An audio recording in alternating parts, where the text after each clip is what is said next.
بسم اللہ الرحمن الرحیم۔ محترم سامعین و ناظرین، آج ہم ایک مرتبہ پھر اپنے درس خلاصہ تفسیر قرآن کے اندر حاضر ہیں۔ آج اس ویڈیو کے اندر 12ویں پارہ کی تفسیر کا خلاصہ پیش کیا جائے گا۔ اس پارے کے اندر عبرت ہی عبرت ہے، کیونکہ اس میں مختلف قوموں اور ان کی نافرمانیوں کا ذکر ہے، پھر ان پر عذاب نازل کیے گئے ان کا بیان بھی موجود ہے۔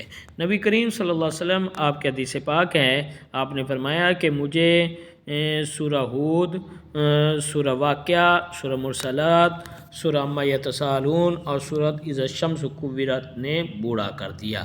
اس کی شرح میں مفتی احمد یارخان نعیمی رحمۃ اللہ علیہ آپ فرماتے ہیں کہ ان صورتوں میں عذاب الہی کا ذکر ہے، جس سے مجھے اپنی امت کی فکر ہے۔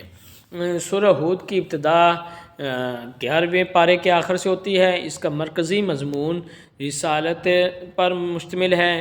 شروع میں اللہ تعالیٰ نے فرمایا کہ زمین پر چلنے والے ہر جاندار کا رزق اللہ کے ذمہ کرم پر ہے۔ دابہ کا معنی ہے ہر وہ جانور جو زمین پر رینگ کر چلتا ہے۔ عرف میں چوپائے کو دابہ کہتے ہیں، جبکہ آیت میں اس سے مطلقاً جاندار مراد ہے، لہذا انسان اور تمام حیوانات اس میں داخل ہیں۔ پھر فرمایا کہ اللہ تعالیٰ ہر ایک کے ٹھکانے اور سپرد کیے جانے کی جگہ کو جانتا ہے۔ حضرت عبداللہ بن مسعود رضی اللہ تعالیٰ عنہ فرماتے ہیں کہ ٹھکانے سے مراد ماؤں کے رحم اور سپرد کی جانے کی جگہ سے مراد موت کا مقام ہے یا قبر کا مقام ہے۔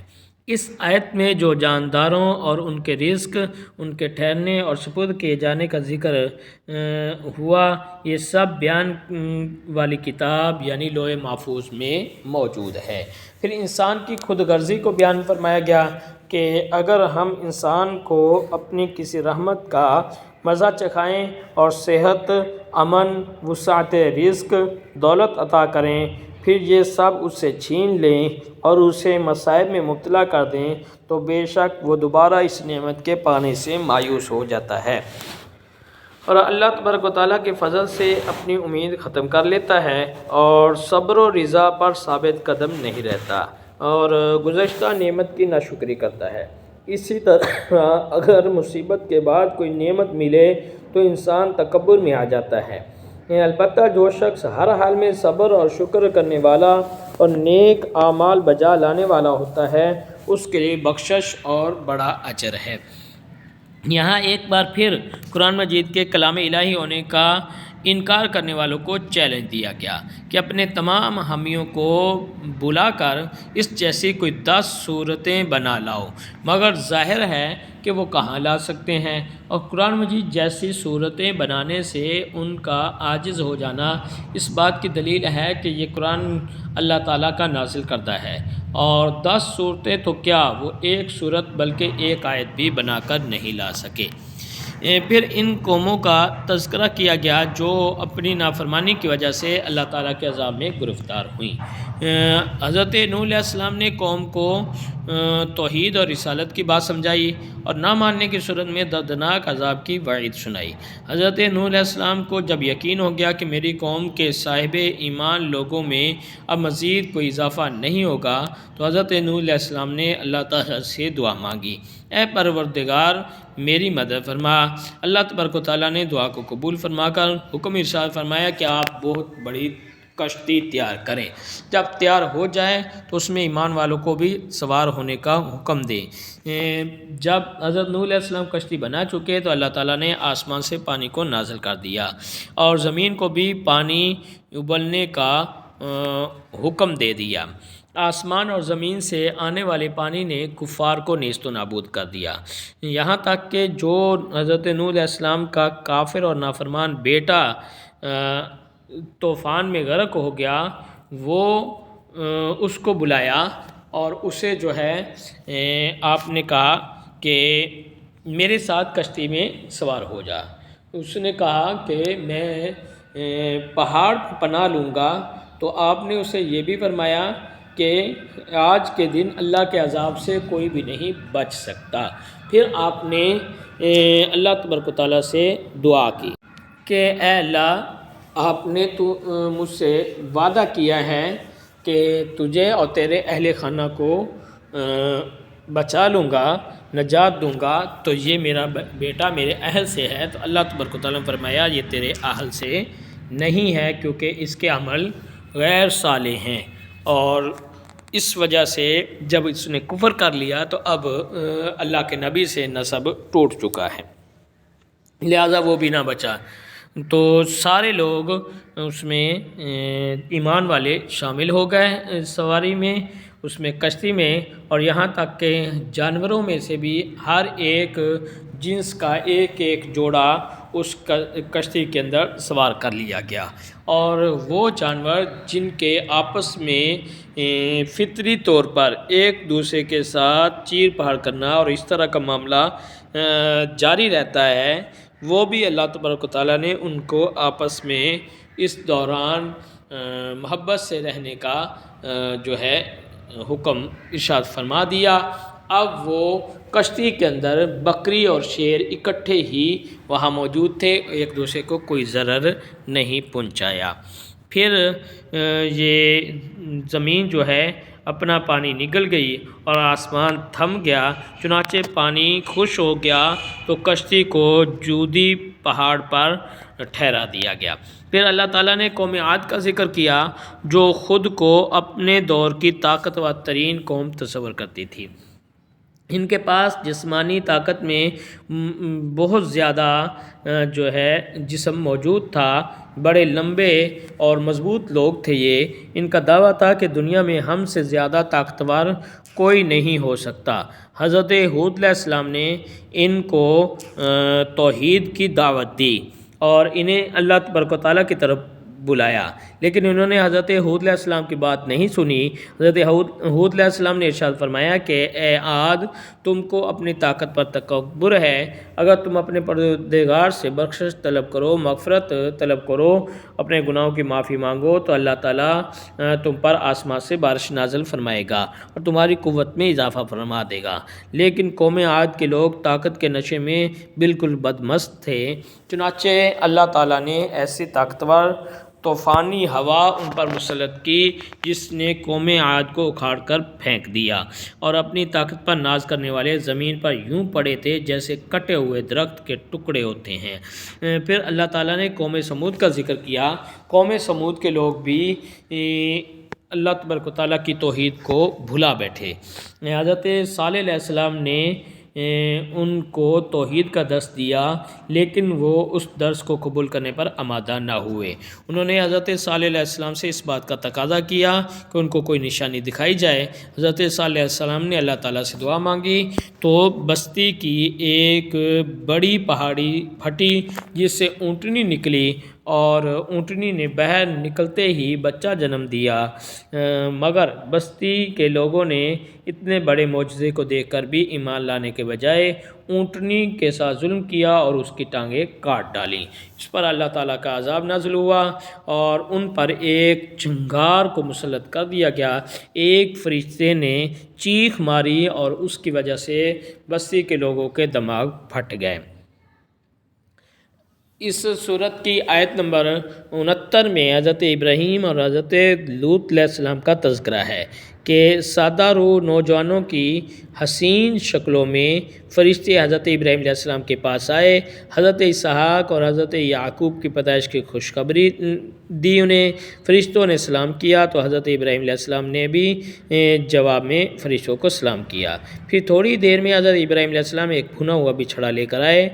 ابراہیم علیہ السلام نے دیکھا کہ مہمانوں کے ہاتھ بھنے ہوئے گوشت کی طرف نہیں بڑھ رہے، تو کھانا نہ کھانے کی وجہ سے حضرت ابراہیم علیہ السلام کو ان سے وحشت ہوئی اور دل میں ان کی طرف سے خوف محسوس ہوا، کہیں یہ کوئی نقصان پہنچانے کے ارادے سے نہ آئے ہوں۔ فرشتوں نے جب حضرت ابراہیم علیہ السلام پر خوف کے آثار دیکھے تو انہوں نے کہا کہ آپ ڈریں نہیں، کیونکہ ہم فرشتے ہیں، حضرت لوط علیہ السلام کی قوم پر عذاب نازل کرنے کے لیے بھیجے گئے ہیں۔ فرشتے ہونے کی وجہ سے ہم کھانا نہیں کھا رہے اور ہم آپ کو اولاد کی خوشخبری دینے آئے ہیں۔ اللہ تعالیٰ آپ کو اسحاق نامی بیٹا عطا فرمائے گا اور یعقوب علیہ السلام آپ کے پوتے ہوں گے۔ تو حضرت ابراہیم علیہ السلام کی زوجہ وہیں کھڑی تھیں۔ عورتوں کے انداز گفتگو میں اپنے چہرے پر ہاتھ رکھا، کہنے لگی کہ میرے اندر تو بظاہر اولاد پیدا ہونے کے کوئی امکانات نہیں، اور حضرت ابراہیم علیہ السلام بھی بڑی عمر کے ہو چکے ہیں، ہمارے یہاں کیسے اولاد ہو سکتی ہے؟ تو فرشتوں نے کہا کہ اس میں تعجب اور حیرانی کی بات نہیں، اللہ پاک آپ کے گھرانے پر رحمتیں اور برکتیں نازل فرمائے اور ارادہ رکھتا ہے کہ اللہ تبارک و تعالیٰ تمہیں اولاد دے، اور ہر چیز پر اللہ تعالیٰ قادر ہے۔ یاد رہے کہ یہ ان کا اعتراض اللہ تبارک و تعالیٰ کی رحمت سے مایوسی نہیں بلکہ اپنی حالت پر تعجب تھا۔ آیت نمبر 77 میں اللہ تبارک و تعالیٰ نے قوم لوط کا ذکر فرمایا کہ اس قوم کے لوگ ہم جنس پرستی کا شکار تھے۔ حضرت لوط علیہ السلام نے ان کو سمجھایا کہ وہ اس کام سے اجتناب کریں، لیکن وہ لوگ لوط علیہ السلام کی دعوت سے بالکل بھی تبدیل نہ ہوئے۔ فرشتے حضرت لوط علیہ السلام کے پاس خوبصورت انسانوں کی شکلوں میں آئے اور حضرت لوط علیہ السلام ان کی آمد پر پریشان ہوئے۔ اب بستی کے لوگ ان نوجوانوں کو اپنی ہوس کا نشانہ بنانا چاہتے تھے۔ قوم کو جب پتہ چلا وہ برائی کی نیت سے آپ کے گھر پہنچائے، جس پر آپ غمگین ہوئے۔ آپ کے غم کو دیکھ کر فرشتوں نے کہا کہ آپ کی قوم ہمارا کچھ نہیں بگاڑ سکتی، آپ راتوں رات اپنے گھر والوں کو لے کر تشریف لے جائیں، مگر آپ کی بیوی بھی عذاب میں گرفتار ہوگی۔ پھر اللہ تعالیٰ نے ان فرشتوں کو حکم دیا تو فرشتوں نے بستی کو اپنے پروں پر اٹھا کر زمین پر پھینک دیا اور پوری بستی کو پتھروں سے رونٹ ڈالا۔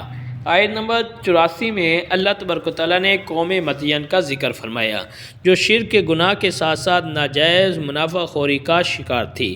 حضرت شعیب علیہ السلام نے انہیں سمجھایا کہ ناپ تول میں کمی نہ کرو، مگر انہوں نے حضرت شعیب علیہ السلام کی بات نہ مانی۔ انہوں نے کہا کہ ہمیں ایسا دین نہیں چاہیے جو انسان کو کاروبار بھی نہ کرنے دے۔ حضرت شعیب علیہ السلام نے فرمایا کہ پچھلی قوموں سے عبرت حاصل کرو، مگر ان میں کوئی تبدیلی واقع نہیں ہوئی۔ اس پر اللہ تعالیٰ نے ان پر اس طرح کی چیخ کو مسلط کر دیا جس کے ساتھ قوم سمود تباہ ہوئی، اور یہ لوگ صبح کو اپنے گھروں میں عذاب کی تاب نہ لا کر ایسے الٹے پڑے ہوئے تھے گویا کہ وہ کبھی زمین پر آباد ہی نہیں ہوئے۔ اس کے بعد بتایا گیا کہ برائی سے روکنے والے عذاب کی گرفتار میں آنے سے محفوظ رہتے ہیں۔ فرمایا کہ کیا ہی اچھا ہوتا کہ ہلاک ہونے والی قوموں میں ایک مؤثر حصہ ایسے لوگوں کا ہوتا جو نافرمانوں کی برائی سے روکتا، لیکن ایسے لوگ بہت کم ہوتے ہیں۔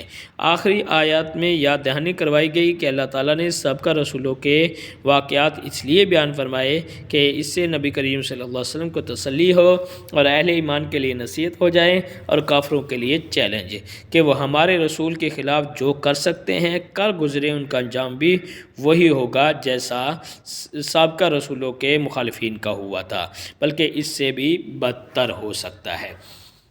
اس کے بعد سورۃ یوسف ہے۔ سورۃ یوسف مکہ مکرمہ میں نازل ہوئی، اور اس سورت کا شان نزول یہ ہے کہ یہودیوں کے علماء نے عرب کے سرداروں سے کہا تھا کہ محمد مصطفیٰ صلی اللہ علیہ وسلم سے دریافت کرو کہ حضرت یعقوب کی اولاد ملک شام سے مصر میں کس طرح پہنچی اور ان کے وہاں جا کر آباد ہونے کا سبب کیا ہوا، اور حضرت یوسف علیہ السلام کا واقعہ کیا ہے۔ اس پر سورت مبارکہ نازل ہوئی۔ اس سورت میں 12 رکوع اور 111 آیتیں ہیں۔ اس سورت کا نام سورہ یوسف ہے۔ اللہ تبارک و تعالیٰ کے نبی حضرت یوسف علیہ السلام کے حالات زندگی اور ان کی سیرت مبارکہ کو تفصیل کے ساتھ بیان کیا گیا ہے، اسی مناسبت سے اس سورت کا نام سورہ یوسف رکھا گیا۔ اس سورت میں بڑے منفرد انداز میں حضرت یوسف علیہ السلام کا واقعہ بیان ہوا ہے۔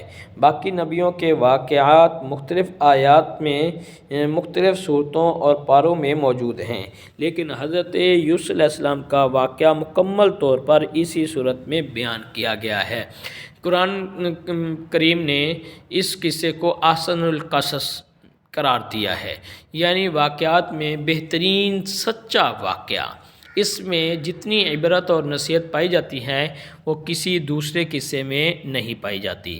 اس میں دین توحید شرک کی تردید ہے، سیرت اور خوابوں کی تعبیر ہے، سیاست اور حکومت کے رموز، انسانی نفسیات، معاشی خوشحالی کی تدبیریں اور زہد و تقویٰ کی مثالیں بھی موجود ہیں۔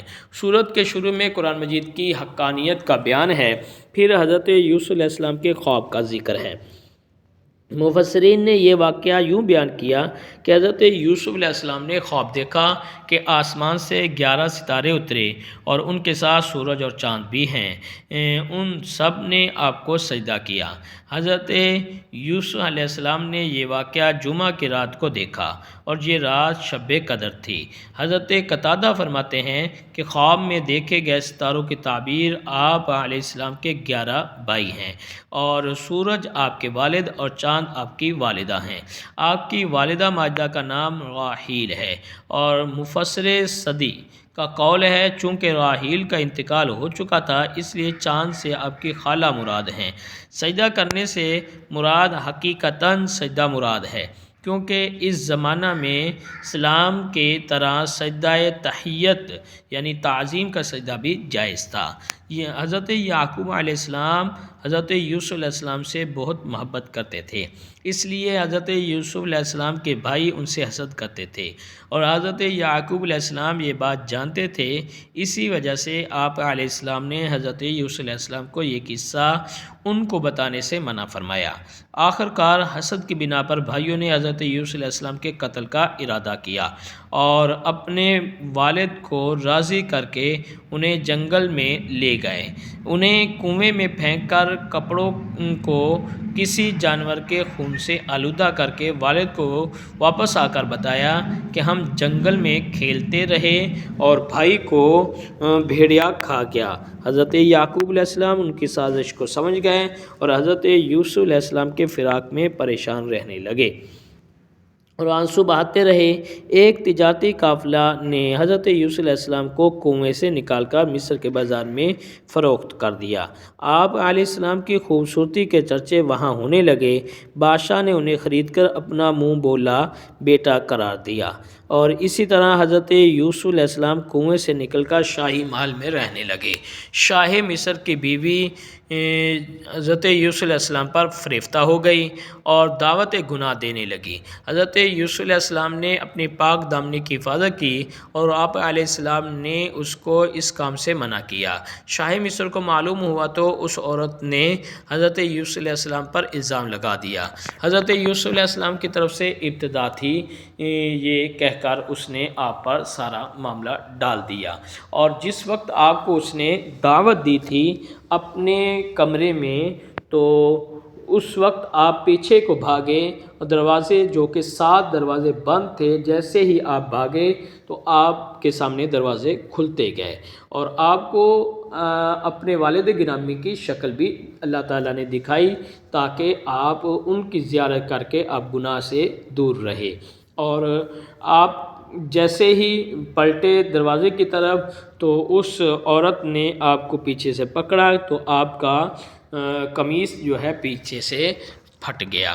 اب آپ پر جب الزام لگایا گیا تو اس وقت آپ کی گواہی اسی خاندان کے ایک چھوٹے دودھ پیتے بچے نے دی کہ حضرت یوسف علیہ السلام پاک دامن ہیں، اور دلیل کے طور پر اس نے کہا کہ اگر عورت کا قمیص آگے سے پھٹا ہو تو پھر یہ حضرت یوسف علیہ السلام جو ہے یہ الزام ان پر ثابت ہوتا ہے، اور اگر حضرت یوسف علیہ السلام کا قمیص پیچھے سے پھٹا ہو تو پھر یہ عورت جو ہے یہ گناہ گار ثابت ہوتی ہے۔ دیکھا گیا تو آپ کا قمیص پیچھے سے پھٹا ہوا تھا۔ اب جو ہے اس کے باوجود آپ کو قید میں ڈال دیا گیا اور یہاں یہ معاملہ بھی ہوا کہ آپ کو عورتوں کے سامنے بلایا گیا اور عورتوں کے سامنے آپ جب گئے، عورتیں پھل کاٹ رہی تھی چھری کے ساتھ تو پھلوں کی جگہ پر انہوں نے اپنی انگلیاں کاٹ ڈالی، پھر آپ کو جیل میں بھیج دیا گیا۔ اب آپ جیل میں تھے، جیل میں آپ کے ساتھ 2 قیدی اور بھی آئے، انہوں نے اپنا ایک خواب حضرت یوسف علیہ السلام سے بیان کیا، تو آپ نے ان کے ہر ایک کے خواب کی تعبیر بتائی۔ آپ خوابوں کی تعبیر بتانے میں ماہر تھے، اور آپ نے بتایا ایک شخص کو جو ہے وہ آزادی رہائی مل جائے گی، اور وہ بادشاہ کا ساقی مقرر ہوگا، بادشاہ کو مشروب بنا کر دیا کرے گا، اور دوسرے کو سولی دے دی جائے گی، اور پرندے اس کا گوشت اس کے سر سے نوچ نوچ کے کھائیں گے۔ تو جیسا خواب دیکھا تھا اسی طرح وہ خواب ہوا۔ پھر ایسا ہی ہوا کہ ایک آزاد ہو گیا، اپنے بادشاہ کے دربار میں پہنچ گیا، اور دوسرے کو سولی دے دی گئی۔ آپ نے آزاد ہونے والے سے کہا کہ تم باہر نکل کر اپنے بادشاہ کے سامنے میرے حوالے سے بات کرنا۔ کچھ دنوں کے بعد بادشاہ نے خواب دیکھا۔ یہ شخص بھول گیا تھا جسے وہاں ذکر کرنے کا کہا گیا۔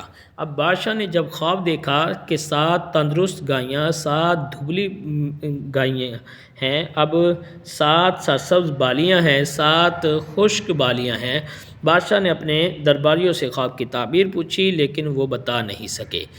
تو وہ قیدی وہاں موجود تھا، اسے یاد آیا کہ یوسف علیہ السلام جو ہیں خوابوں کی تعبیر جانتے ہیں، تو آپ خواب کی تعبیر بتانے میں بڑے ماہر ہیں، تو آپ نے وہ تعبیر انہیں بتائی تھی۔ آپ نے تعبیر اسے بتائی تھی، اور جس طرح آپ نے بتائی تھی اسی طرح پوری ہوئی تھی۔ تو آپ نے اسے بتایا کہ اس شخص نے بتایا بادشاہ کو کہ فلاں شخص ہے جیل کے اندر، وہ خوابوں کی تعبیر بتا سکتا ہے۔